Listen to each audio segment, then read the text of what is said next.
Ya, makanya agak lambat maju. Karena kata Gus Dur, NU ini bus besar, jadi maka bawanya harus pelan-pelan. Tapi kalau Muhammadiyah ini CRV, makanya kencang. Jadi kedua-dua ini harus kita padukan dan kita sejalankan. Dua orang kakak beradik yang biasa saja berbeda pendapat dalam rumah, tapi suatu saat akan maju bersama untuk membahagiakan orang tuanya. Hadirin yang mulia, maka di sini kita perlu bersama-sama. Ada NU dengan paham Ahlussunnah wal Jamaahnya, ada Muhammadiyah dengan paham Islam berkemajuannya, dan ada FPTTI untuk membenahi batinnya dengan tasawuf dan kesufian. Insyaallah Aceh Singkil ini bisa kembali menjadi daerah Syekh Abdul Rauf As-Singkili. Amin. Bapak Ibu, para hadirin dan hadirat yang dimuliakan oleh Allah.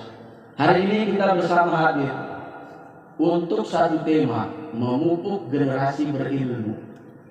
Maka kita harapkan saudara-saudara kita yang baru memeluk Islam ini bisa kita berikan ilmu.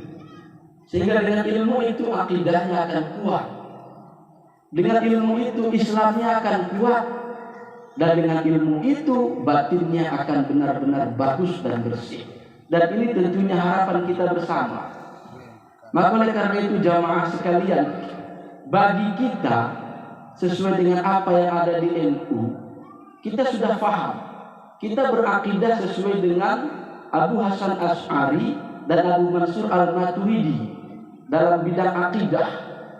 Dan ini warisan turun-temurun dari para ulama-ulama kita. Ini pertama nanti kepada Ustaz Zaini yang kita ajarkan kepada saudara-saudara kita dan kepada santri-santri kita.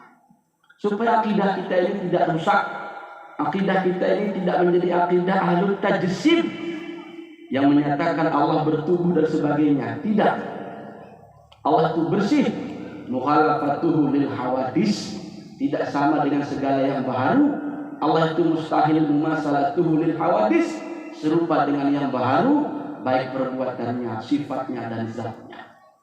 Lalu yang kedua, kita ajarkan kepada generasi-generasi kita ini ilmu yang menyangkut dengan syariah. Yang kalau kita di NU, kita menganut salah satu madhab yang empat, dan bagi kita Aceh Singkil dominan biasanya madhab Asy-Syafi'i. Supaya apa? Ibadah kita menghadap kepada Allah Ta'ala itu betul-betul sempurna secara ajaran keagamaan. Maka oleh karena itu, saya teringat dalam kitab Risalah Ahlussunnah wal Jamaah, Kiai Haji Hasyim Asy'ari pernah mengatakan bahwa Iqlam inna hadad dina ilmun faltandur amman ta'khudhu dinakum. Ketahuilah olehmu, sesungguhnya agama ini dasarnya adalah ilmu. Maka karena itu perhatikanlah dari siapa kamu ambil ilmu agamamu itu. Maka tradisi Ahlussunnah wal Jamaah Bapak Ibu sekalian, sanad dan silsilah keilmuan wajib kita pelihara. Kemana dia mengambil ilmu, dari siapa sampai ke Rasulullah harus kita ketahui. Inilah kita dalam maulid Bapak Ibu yang mulia. Bukankah kita diajarkan mengenal Rasulullah itu dari nasabnya? Muhammad sallallahu alaihi wasallam bin Abdullah bin Abdul Muttalib bin Hashim bin Abdul Manaf bin Qusay bin Kilab bin Murrah bin Ka'ab bin Lu'ay bin Khalid bin Fihir bin Malik bin Nadar bin Kinanah bin Huzaimah bin Mudrikah bin Ilyas bin Mudar bin Nizar bin Ma'ad bin Adnan. Artinya jelas bibitnya. Imam kita Syafi'i juga begitu jamaah sekalian. Makanya kenapa kita di Nusantara ini lebih dominan ke Syafi'i, sehingga dikenal. Imam Asy-Syafi'i itu bernama lengkap Muhammad bin Idris bin Abbas bin Utsman bin Syafi' bin Sa'ib bin Ubaid bin Abdul Yazid bin Hashim bin Muttalib bin Abdul Manaf bin Qusay bin Kilab sampai kepada Adnan, nantinya sama seperti nasab Rasulullah. Artinya apa? Perlu dijaga bibit ilmu dari mana. Maka oleh karena itu mu'alaf center ini kedepannya Ustaz Zaini ini perlu kita pelihara nasabnya ini. Kemana kita bersandar secara keilmuan syariat supaya nantinya Mualaf Center ini bisa betul-betul maju bersama. Dan harus bersama-sama, tidak bisa main sendiri-sendiri ini. Bapak, orang tua kami yang kami muliakan, kalau Ustaz Zeni tadi mengatakan ingin memeluk gunung apa daya tangan tak sampai. Saya katakan sama Ustaz Irham, jangan dipeluk gunung itu, dibeko. Jangan dipeluk, nggak bisa. Kita beko beramai-ramai. Kita cangkul bersama-sama. Insya Allah gunung itu datang. Bisa kita pergunakan jadi timbunan, bisa kita pergunakan jadi ini dan itu sebagainya.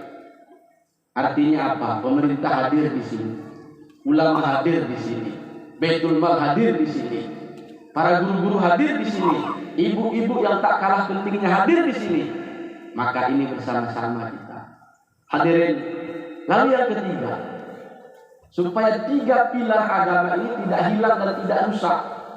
Secara akidah kita sempurna, secara syariat kita terjaga, dan secara yang kedua akhlak, tasawuf dan kesufian memelihara kita. Maka ini dikatakanlah dalam anggaran dasar kita itu mengikut ajaran Imam Al-Ghazali, tapi jangan lupa ada satu lagi, Imam Junaid Al-Baghdadi. Kenapa kedua ulama ini dikatakan dalam aliran Aswaja itu? Al-Ghazali beliau lebih kepada tasawuf sunninya, karena beliau mengawali kiprahnya dalam keilmuan dari segi ilmu fikih duluan. Makanya Al-Ghazali ini pada awalnya adalah seorang grand syekh besar yang mengajar murid-muridnya juga syekh. Lalu kemudian ada satu lagi untuk kesufiannya. Makanya beda tasawuf dan kesufian kata Abu Ya. Untuk kesufiannya kita anut Imam Junaid Al-Baghdadi, supaya kita tidak anti lagi kepada yang namanya ilmu sufi, ibu jamaah sekalian. Karena yang pertama sekali mengambil ilmu kesufian ini dari Rasulullah secara sanadnya itu adalah Sayyidina Ali bin Abi Thalib karamallahu wajhah. Beliau menurunkan ilmu itu kepada muridnya yang bernama Hasan Al-Basri. Hasan Al-Basri menurunkan kepada muridnya yang bernama Habib Al-Ajami. Habib Al-Ajami menurunkan kepada muridnya Syekh Ma'ruf Al-Karki. Ma'ruf Al-Karki menurunkan kepada muridnya Siri As-Siqti. Dan Siri As-Siqti ini adalah paman dari pihak ibu Junaid Al-Baghdadi. Kepada beliaulah dinisbahkan ilmu tasawuf ini. Ketiga-tiga ini harus sejalan jamaah sekalian. Tungku tigo sajarana, tali tigo sapilin. Kalau tali tidak dipilih 3, tali tidak kuat. Dan jika tungku tidak kita letakkan ketiga-tiganya, apapun yang kita masak tidak jadi masak. Bisa ibu-ibu tungku kita 2 buah saja, ada akidahnya, ada Islamnya, tapi tidak ada ihsan dan tasawufnya. Bisa masak gulai kita tadi? Nah. Atau ada pula sebagian orang, saya bagian hakikat sajalah, bagian tasawuf saja. Puasanya puasa itu tidak usah, sholat itu tidak usah. Ini juga salah. Maka ketiga tungku ini harus benar. Maka kata Imam Malik rahimahullah, as-syariat bila hakikat. Man tafaqqaha wa lam tatashaqqaq faqad tafassaqa. Siapa yang hanya mendalami syariat, mengamalkan syariat tapi tidak membersihkan batinnya dengan hakikat tasawuf dan kesufian, dia akan fasik, jatuh kepada cinta dunia yang berlebih-lebihan dalam hatinya. Dan waman tahaqqaqa, barang siapa berhakikat tapi tidak bersyariat, faqad tazandaqa, dia akan jatuh ke dalam golongan zindiq, aliran-aliran yang menyimpang. Maka mudah-mudahan dengan kehadiran Mualaf Center ini kita bisa bersama membawa ketiga pilar ilmu ini sebagai rukun agama ini, agar agama ini bisa jalan, kehidupan ini bisa normal, ilmu ini tersalurkan, cita-cita mulia ini tercapai. Amin ya rabbal alamin. Lengkap kita hari ini Bapak Ibu yang mulia, insyaallah. Maka oleh karena itu terakhir yang kami sampaikan, untuk sesuatu kegiatan itu, maka contoh yang besar itu dan mulia adalah Rasulullah Sallallahu Alaihi Wasallam. Laqad kana lakum fi Rasulillahi uswatun hasanah. Di diri Rasul itu ada teladan yang baik. Maka oleh karena itu kepada saudara-saudara kami yang telah memeluk Islam, alhamdulillah kita bersyukur kepada Allah. Dan jangan berkecil hati karena baru memeluk Islam. Sahabat-sahabat Nabi juga dulu baru memeluk Islam, tapi kemudian menjadi orang yang besar. Kenapa? Mengikuti bimbingan Nabi kita Muhammad Sallallahu Alaihi Wasallam. Bilal bin Rabah, seorang budak milik Umayyah bin Khalaf, memeluk Islam, mengikuti agama tauhidnya Rasulullah. Disiksa, dijemur, dihimpit dengan batu.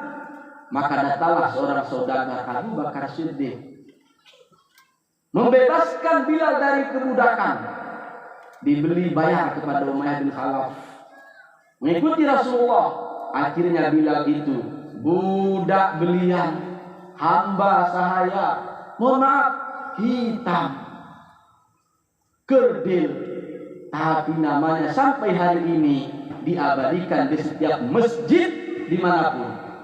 Siapa saja yang azan disebut Bilal. Siapa saja yang memandangkan azan di hari Jumat dinamakan